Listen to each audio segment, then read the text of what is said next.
요한복음 5장 1절에서 9절 말씀을 통해서 일어나 내 자리를 들고 걸어가라는 제목으로 하나님 말씀을 함께 나누겠습니다. 오늘 본문에 보면 한 연못의 이름이 등장을 하죠. 베데스다라는 연못입니다. 예루살렘의 그 양문 곁에 그 연못이 하나 있었습니다. 이 베데스다라는 이름은 이 아람어로 베트헤스다의 헬라어 음력으로 이 뜻은 뭐냐면 은혜의 집이다. 이 베데스다 못 주변에는 헤롯 대왕이 세운 것으로 보이는 5개의 행각이 있었습니다. 행각 아시죠? 이렇게 기둥이 있고 이렇게 지붕 받쳐져 있는 것. 그런데 거기 이제 많은 사람이 모여 있었다는 거죠. 왜 이 사람들이 이 베데스다 주변에 모여 있었습니까? 오늘 본문에도 보니까 이 연못이 주기적으로 물이 그쳤다 이어졌다 하는 간헐천으로 이 물의 못이 끊어진 뒤에 제일 먼저 들어가는 자는 어떤 병에 걸렸든지 고쳐진다는 전설이 있었다는 거죠.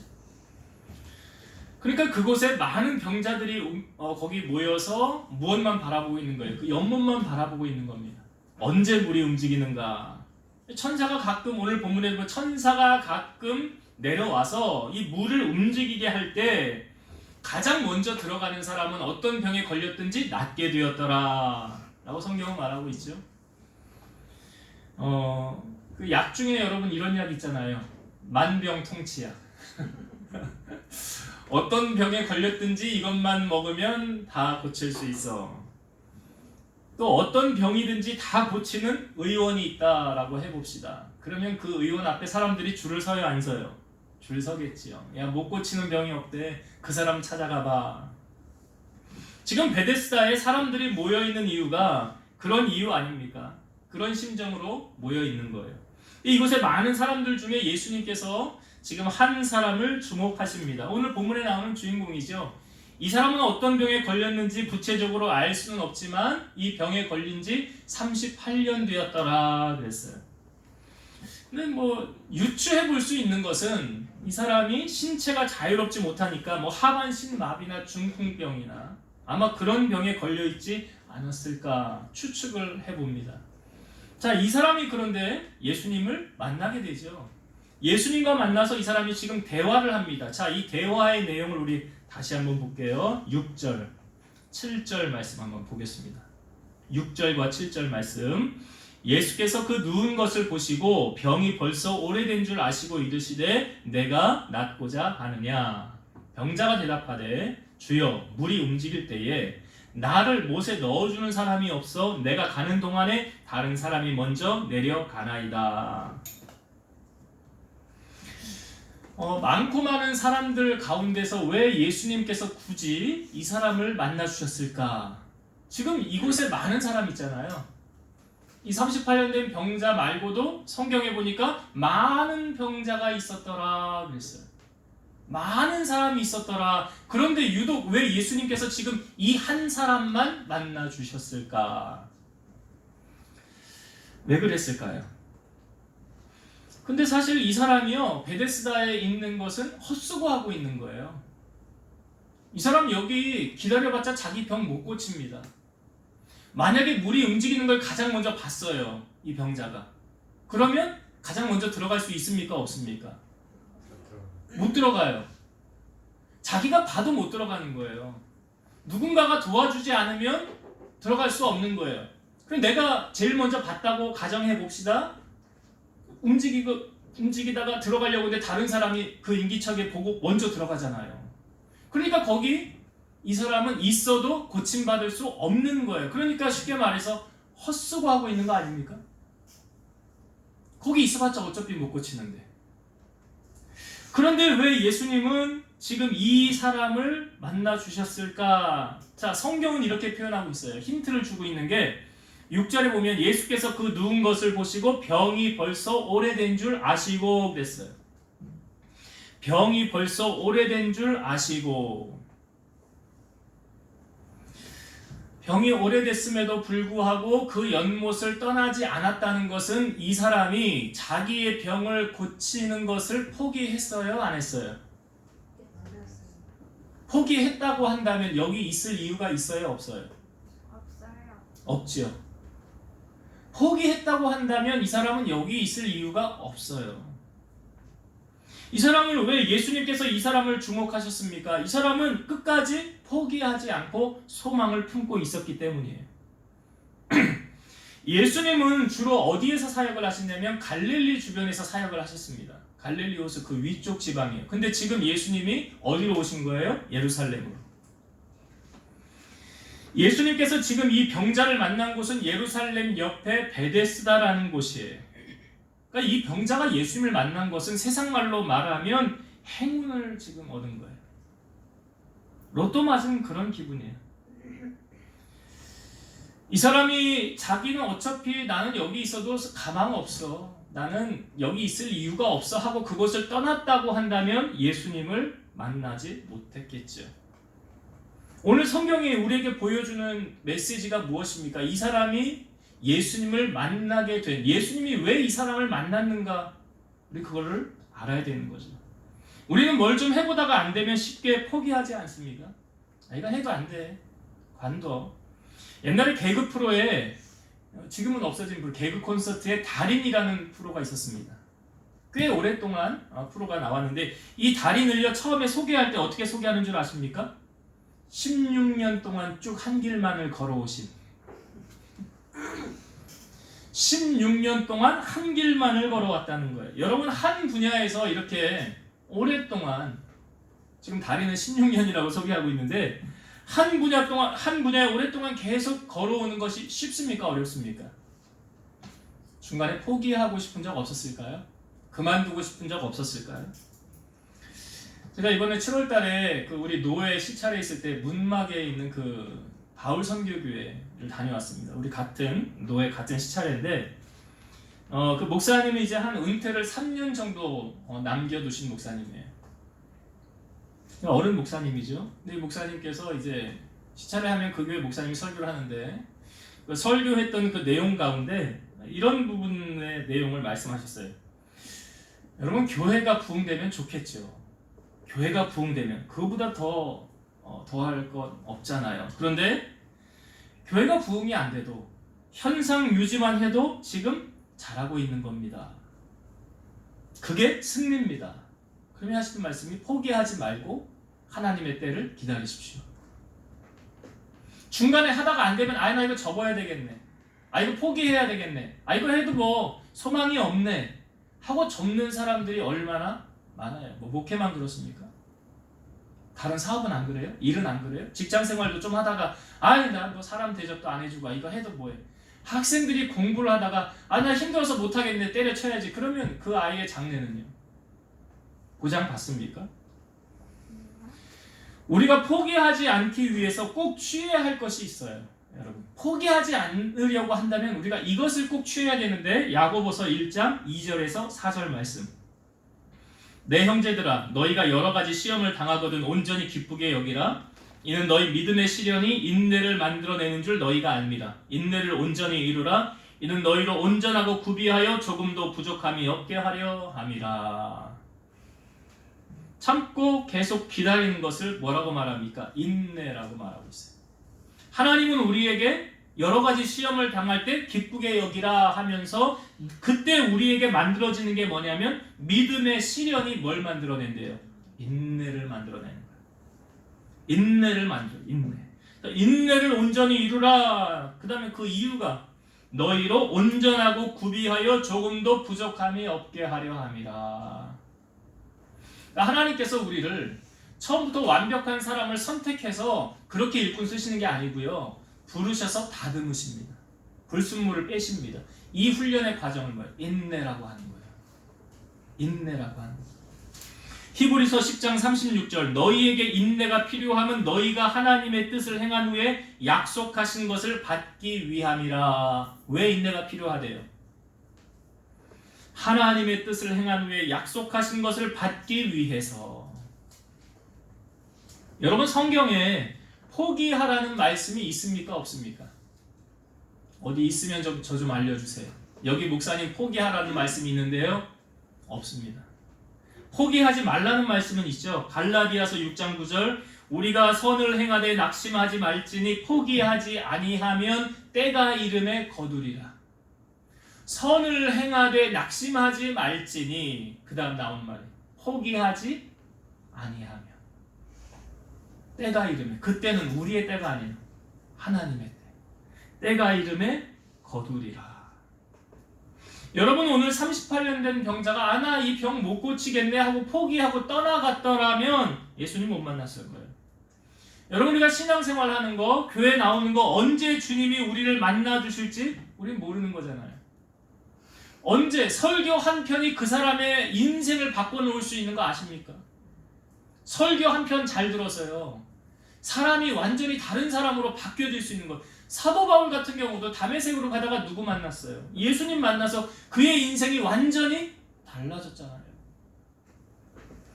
여러분, 이 38년 된 병자가 그 자리를 떠나지 않은 것, 그 베데스라라는 이름의 뜻이 뭐라고요? 은혜의 집이라잖아요. 오늘날로 적용을 하면 교회 아닐까요? 교회 아닐까요? 여러분, 교회를 떠나시면 안 돼요. 우리의 신앙이요, 교회를 떠나면 지켜지겠습니까? 지켜지지 않아요. 교회를 떠나면 신앙을 지키기가 힘듭니다. 가난한 성도들, 가난한 교회 나가지 않고 온라인으로 예배드리고 그렇게, 저는 그거 사실 성경적으로 바르지는 않다고 봐요. 하나님이 기뻐하지 않는다라고 생각을 해요. 오늘 이 38년 된 병자가 포기하지 않았더니 누구를 만났습니까? 주님을 만났습니다. 오늘 우리의 자리를 지켜야 되는 거예요. 지금 또 코로나가 극성이고 또 여러 가지로 또 압박이 올 수도 있어요. 그러나 내가 신앙의 자리, 교회의 이 자리를 지키는 것이 오늘 38년 된 병자가 이 자리를 지킴으로 승리했던 것처럼 우리가 신앙의 자리, 믿음의 자리를 꼭 지키셔서 주님 만나는 여러분 되시기를 주의 이름으로 축원드립니다. 자, 이 38년 된 병자가 그곳에 있으면서 예수님의 질문에 뭐라고 답했습니까? 내가 낫고자 하느냐라고 말할 때 이 사람이 한 대답이 뭐예요? 자, 7절의 말씀 다시 한번 볼게요. 7절. 이 7절을 보면서 이 사람이 지금 뭘 의지하는가 보세요. 병자가 대답하되 주여, 물이 움직일 때에 나를 못에 넣어주는 사람이 없어 내가 가는 동안에 다른 사람이 먼저 내려가나이다. 자, 물이 움직이는 걸 가장 먼저 봤음에도 불구하고 자기를 그 연못에 넣어주는 사람이 없었더라. 만약에 어떤 사람이 넣어주면 내 병 고침 받는데, 이 말을 통해서 이 38년 된 병자 지금 누구 의지합니까? 사람 의지하잖아요. 사람 의지하잖아요. 그런데 이 병자가 어떻게 해서 고침받게 됩니까? 사람 의지해서 고침받게 됩니까? 아니죠. 자, 8절과 9절을 다시 볼게요. 예수께서 이르시되 일어나 내 자리를 들고 걸어가라 하시니 그 사람이 곧 나아서 자리를 들고 걸어가니라. 자, 이 사람이 지금 움직일 수도 없는 그 사람인데 예수님이 말씀하셨어요. 일어나 내 자리를 들고 걸어가라. 그랬더니 어떻게 됐대요? 일어나서 걸어갔대요. 그러면 고쳐졌다는 거예요? 안 고쳐졌다는 거예요? 고쳐졌다는 거죠. 누가 고쳐준 겁니까? 예수님 고쳐준 거잖아요. 그전에는 누구 의지했다고요? 사람 의지했잖아요. 사람 의지하면 문제 해결돼요? 안 되죠? 사람 의지하면 안 돼요. 여러분, 사람은 믿을 대상이 아니라 뭐 하는 대상이라고요? 사랑해야 될 대상이 되잖아요. 에레미야 17장 5절과 6절 말씀 보면 여호와께서 이와 같이 말씀하시니라. 무릇 사람을 믿으며 육신으로 그의 힘을 삼고 마음이 여호와에게서 떠난 그 사람은 저주를 받을 것이라. 그는 사막의 떨기나무 같아서 좋은 일이 오는 것을 보지 못하고 광야 간조한 곳 건건한 땅 사람이 살지 않는 땅에 살리라. 쉽게 말해 사람 의지하면 망합니다. 그거 지금 간단하게 제가 말씀드린 거예요. 사람 의지하면 여기 말하잖아요. 무릇 사람 믿고 육신으로 그의 힘을 삼고 마음이 여호와에게서 떠난 사람은 어떻게 되는데? 저주를 받을 것이라. 반면 그 다음에 바로 나오는 말씀이 에레미야 17장 7절과 8절이죠. 그러나 무릇 여호와를 의지하며 여호와를 의뢰하는 그 사람은 복을 받을 것이라. 그는 물가에 심어진 나무가 그 뿌리를 강변에 뻗치고 더위가 올지라도 두려워하지 아니하며 그 그 입이 청청하며 가무는 해에도 걱정이 없고 결실이 그치지 아니함 같으리라. 여호와 의지하는 사람은 복 받는 데잖아요. 그 복은 누가 주시는 거예요? 하나님이. 다윗은 경험하고 말하기를 부와 귀가 주께로부터 말미암습니다. 다윗이 경험하고 얘기한 거예요.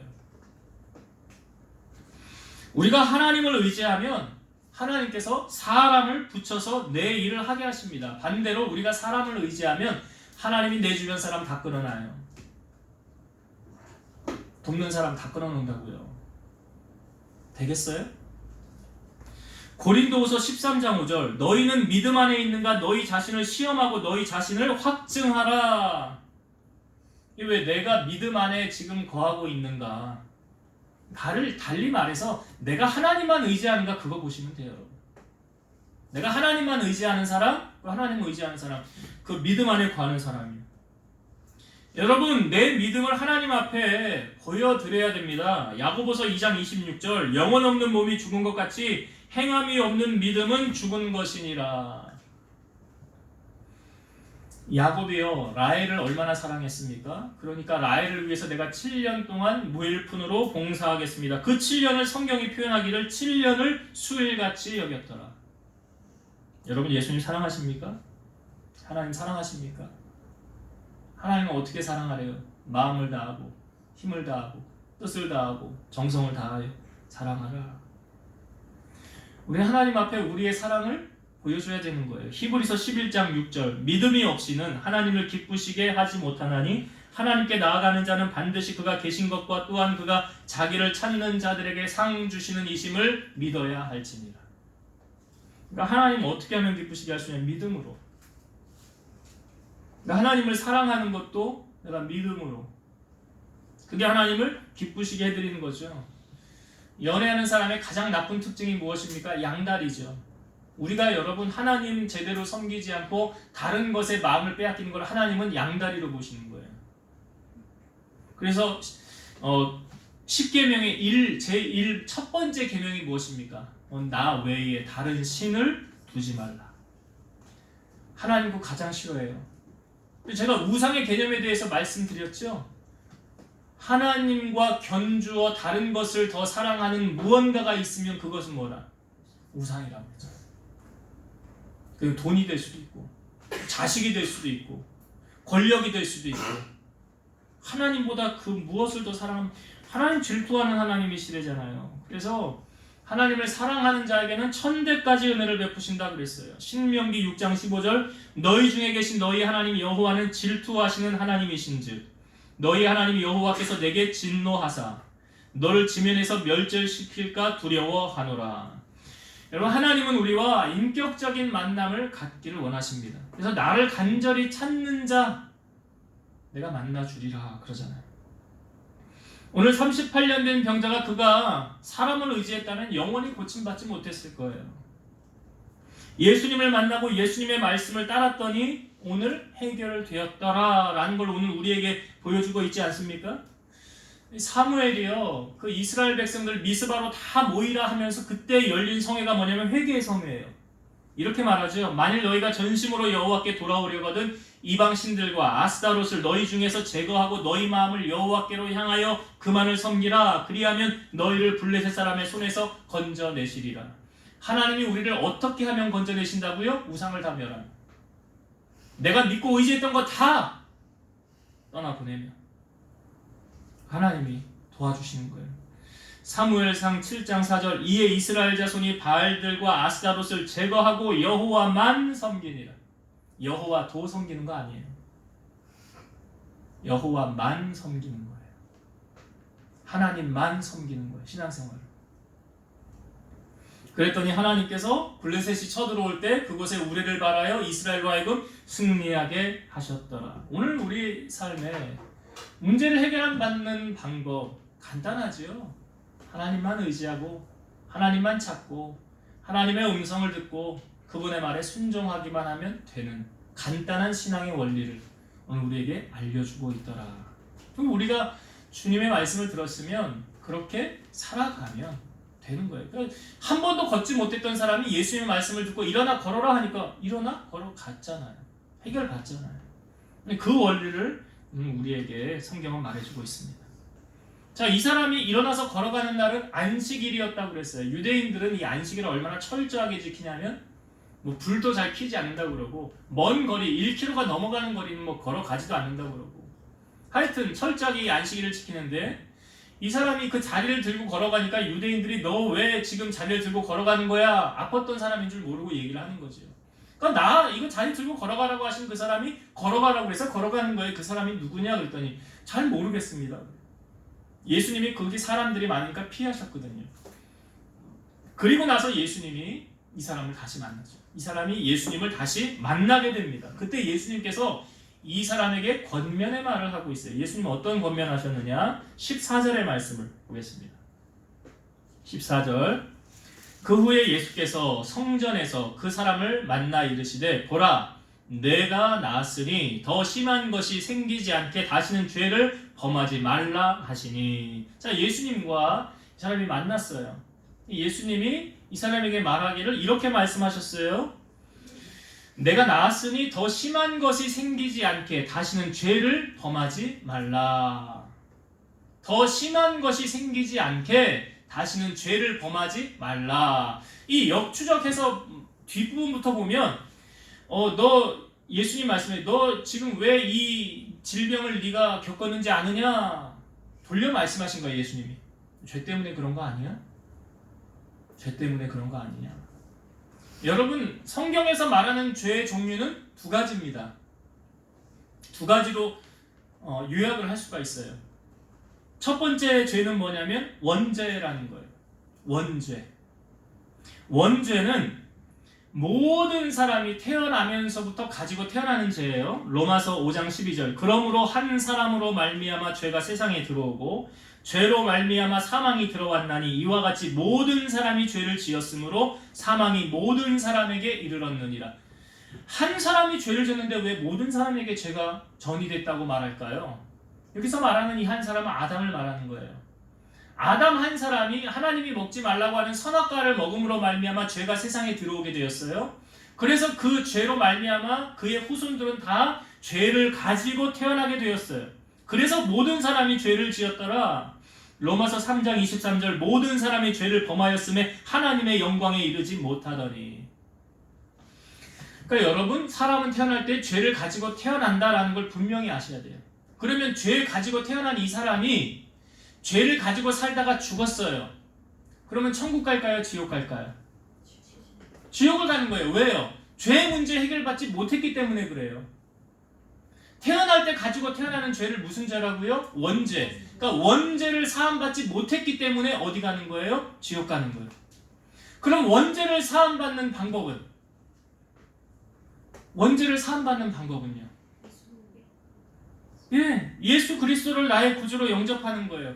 예수님은 죄가 없으신 분인데 이 땅에 오셔서 우리 죄를 짊어지시고 십자가 지셨어요.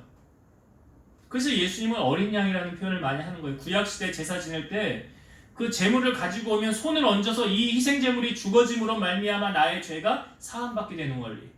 내 죄가 전이가 돼서 이 동물이 죽음으로 내 죄가 사함받는. 그러니까 예수님께서 십자가에서 죽으심으로 말미암아 우리의 죄가 사해지는 원리. 그게 원죄예요. 요한복음 3장 16, 17절 하나님이 세상을 이처럼 사랑하사 독생자를 주셨으니 이는 그를 믿는 자마다 멸망하지 않고 영생을 얻게 하려 하심이라. 그 독생자는 누구예요? 예수님. 예수님을 믿으면 영생을 얻게 되는 거예요.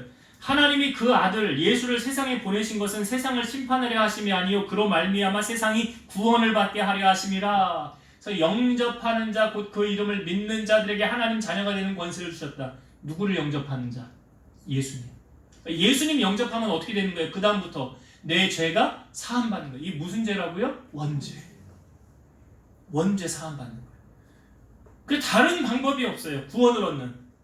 요한일서 5장 12절 아들이 있는 자에게는 생명이 있고 하나님의 아들이 없는 자에게는 생명이 없느니라. 그 아들 지금 누구 말하는 거예요? 예수님. 예수님 직접 말씀하시기를 내가 곧 길이요 진리요 생명이니 나로 말미암지 않고는 아버지께로 올 수 없느니라. 원죄를 사함받지 않고 천국 갈 수 있다 없다? 없다. 다른 이로서는 구원받을 수 없다. 오직 예수님을 나의 구주로 영접해야만 내가 천국 갈 수 있다. 그거 확실하게 여러분 제가 설교 때 자주 얘기했던 것 같아요. 자, 그렇게 해야 원죄 사함받아 천국할 수 있는 거예요. 그 다음, 그럼 오늘 여기서 말하는 예수님이 말하는 이 죄는 무슨 죄? 원죄를 말할까요? 아니에요. 여기서 말하는 죄는 원죄가 아니에요. 자범죄라는 거예요. 자범죄. 여러분, 예수님이 세족식을 하실 때 발을 씻어주잖아요. 근데 베드로가 나는 씻길 수 없습니다 그러잖아요. 그러니까 네가 나와 상관없다 그러잖아요. 그러면 저 목욕시켜주세요 그랬더니 예수님 뭐라고 그래요? 이미 목욕한 자는 발만 씻으면 되느니라. 이게 무슨 의미예요? 이미 목욕한 자는 발만 씻으면 된대. 아니 거기 예수님이 목욕시켜준 사람 아무도 없는데 왜 예수님은 생뚱맞게 목욕 이야기를 꺼내시냐고요. 무엇을 말합니까? 원죄를 사함받은 사람은 발만 씻으면 된다. 자범죄를 사함받아야 되느니라. 이 말을 하십니다. 여기서 말하는 죄는 자범죄를 말하는 거예요. 그러니까 예수님의 말씀에 비춰보면 이 사람 보고 다시는 너 죄를 짓지 말라. 죄 지면 더 심한 것이 생길 수 있느니라. 이 사람의 고통은 죄에서 비롯된 것이다 라는 거예요. 여러분, 예수님은 죄가 없으신 분이시죠? 근데 예수님께서 왜 고통을 겪으셔야만 했습니까? 우리 죄 때문에 그런 거죠. 이사야 53장 4절에서 6절, 그는 실로 우리의 질고를 지고 우리의 슬픔을 당하였거늘 우리는 생각하기를 그는 징벌을 받아 하나님께 맞으며 고난을 당한다 하였노라. 그가 찔림은 우리의 허물 때문이요 그가 상함은 우리의 죄악 때문이라. 그가 징계를 받음으로 우리가 평화를 누리고 그가 채찍에 맞음으로 우리는 나음을 받았도다. 우리는 다 양 같아서 그릇 행하여 각기 제 길로 갔거늘 여호와께서는 우리 모두의 죄악을 그에게 담당시키셨도다. 예수 그리스도의 십자가는 우리의 죄악 때문이라는 사실. 그러니까 예수님 고난 받을 이유가 없는데 그 고난 당하셨잖아요. 무엇 때문에요? 우리의 죄악 때문에. 여러분, 우리가 죄를 멀리 해야 하는 이유는 무엇입니까? 죄에 대한 결과물, 책임을 물으시기 때문에 그래요. 대가를 지불해야 되기 때문에 그렇습니다. 출애굽기 15장 26절, 이르시되 너희가 너희 하나님 나 여호와의 말을 들어 순종하고 내가 보기에 의를 행하며 내 계명에 귀를 기울이며 내 모든 규례를 지키면 내가 애굽 사람에게 내린 모든 질병 중 하나도 너희에게 내리지 아니하리니 나는 너희를 치료하는 여호와임이니라. 말씀에 순종하고 살아가면, 계명을 지키면, 성경은 말하죠. 모든 질병 중 하나도 내리지 않겠다. 혹 내렸다 하다가도 하나님을 신뢰하면 나는 너희를 치료하는 여호와임이라. 그래서 즐겨 순종하면 땅의 아름다운 소산을 먹을 것이요 너희가 거절하여 배반하면 칼에 삼켜지리라. 그래서 우리 하나님 공의의 하나님, 선을 행한 자에게는 생명의 부활로, 악을 행한 자에게는 심판의 부활로 나온다라고 말하고 있어요. 지금은 천국 가신 오카는 목사님이 순종은 믿음만큼 중요하다라는 책에서 이런 내용을 기록했는데 제가 읽어볼게요. 믿음과 순종은 나무와 열매의 관계와 같습니다. 믿음은 영적이고 내면적인 것입니다. 그래서 겉으로 봐서는 이 사람의 믿음이 좋은 믿음인지 거짓 믿음인지 분간하기 어려울 때가 있습니다. 그러므로 믿음은 말씀대로 순종하는가를 보아야 합니다. 좋은 과실이 열린 것을 보고 좋은 나무라고 하듯이 순종하는 삶을 보고 참 믿음이라고 하는 것입니다. 그러므로 순종이 따르지 않는 믿음은 참 믿음이 아닙니다. 믿음에서 순종은 생명과 같은 것입니다. 우리가 무언가를 믿는다면 그것이 사실인 것처럼 행동해야 합니다. 믿음하고 순종은 연결되어져 있다고 그러죠. 이 나무와 열매와의 관계가 똑같다고 그러죠. 그래서 그 사람의 믿음이 좋은가 나쁜가 물론 하나님만이 아시지만 오늘 이 목사님의 말을 통해서 그 사람이 순종하는가를 보면 참 믿음을 가진 사람이다. 순종하지 않는다고 한다면 그 사람은 참 믿음의 소유자가 아니다. 영혼 없는 몸이 죽은 것 같이 행함이 없는 믿음은 죽은 믿음이다 라고 성경이 말하기 때문에 같은 의미를 배포하고 있습니다. 여러분, 이 땅에 살면서 우리가 주님의 이 권면을 흘려보내서는 안 돼요. 성경이 다 우리에게 적나라하게 보여주는 것은 무엇입니까? 죄에 대한 대가를 지불해야 된다는. 에덴 동산에서 쫓겨난 것은 선악과를 먹은 것이고, 다윗이 험난한 고난을 당한 것 또한 그의 범죄의 결과라는 거예요. 그래서 우리가 신앙생활하면서 죄는 배격하고 멀리해야 된다라는 거예요. 말씀을 정리하고 마치겠습니다. 오늘 베데스다의 38년 된 이 병자를 보면서 우리에게 주신 메시지 한 3가지를 우리가 나누었어요. 첫 번째는 어떤 상황이 있어도 예배의 자리를 떠나지 말고 포기하지 말라라는 거예요. 베데스다는 은혜의 집, 교회라는 거예요. 비슷한 의미 아닙니까? 근데 그가 여기서 만약에 포기하고 떠났다고 한다면, 신앙생활 좀 하다가 안 되면 아유 하나님 복 줄 줄 알았는데 복도 안 주시네 하고 그냥 떠나면 안 되는 거죠. 하나님 문제 해결해 줄 줄 알았는데 해결도 안 해주시네, 하나님 안 계시나 봐, 떠나면, 포기했다면 주님 만나요? 못 만나요? 못 만나는 거예요. 우리는 무슨 일이 있어도 예배 자리를 지키고 그 자리를 사수해야 되는 거예요. 여러분, 포기는 배추 셀 때만 하세요. 포기하지 마시라는 거예요. 끝까지 인내하고 기다리는 거예요. 하나님의 때를 참고 기다리는 거예요. 그러면 하나님께서 반드시 하나님의 때에 그 약속을 이루어 주신다. 오늘 이 사람 그렇게 해결받았더라. 두 번째, 우리가 사람을 의지하면 될 일도 안 됩니다. 이 사람이요, 베데스다 있으면서 사실 헛고생하는 거라고 그랬지만 그 마음속에는 사람을 의지하는 마음이 컸잖아요. 지금 보세요. 여러분 뭘 하면서 전적으로 하나님만 의지하십니까? 아니면 사람도 의지하십니까? 뭘 말하고 있습니까? 하나님만 의지하는 거예요. 하나님만, 나는 하나님만 바라보는 사람이야. 나는 하나님만 의지하는 사람이야. 시편 121편에 말하잖아요. 내가 눈을 들어 산을 보니 나의 도움이 어디서 올까? 나의 도움은 천지를 지으신 누구에게서 와요? 여호와께로부터 온다. 우리의 도움은 하나님밖에 없다라는 것을 아셔야 돼요. 우리가 양다리 하면 하나님도 아십니다. 너 양다리네? 안 도와주신다고요. 네가 양다리인데 내가 어떻게 너를 도와주냐? 네가 나만 바라봐야지 내가 너를 돕지. 그러신다고요. 하나님께서. 우리는 시편의 기자 고백처럼 나의 힘이 되신 여호와여, 내가 주님을 사랑합니다 고백했던 것처럼 여러분들의 인생의 삶에 예레미야 17장 5절에서 8절의 말씀을 묵상하셔서 사람 의지하면 저주를 받고요, 하나님 의지하면 복을 받는다. 단순한 원리, 이 원리를 가지시고 말씀대로 살아가는 여러분 되시길 바라고, 마지막 세 번째, 예수님의 권면. 이 사람을 다시 만났을 때 죄를 짓지 말라 그랬지요. 여러분, 인류 최초의 살인자 누굽니까? 가인이지요. 예, 아벨을 죽인 가인. 근데 하나님께서 가인이 살인죄를 저지르기 전에 이미 하나님께서 가인에게 말씀해 주셨어요. 뭐라고 말씀하셨냐면 죄가 너를 원하나 너는 죄를 다스려라 그랬어요. 죄가 너를 원하나 너는 죄를 다스려라. 제가 이 말을 자주 하는데 여러분 죄 이길 수 있다고 생각하십니까? 이길 수 있다고 생각하세요?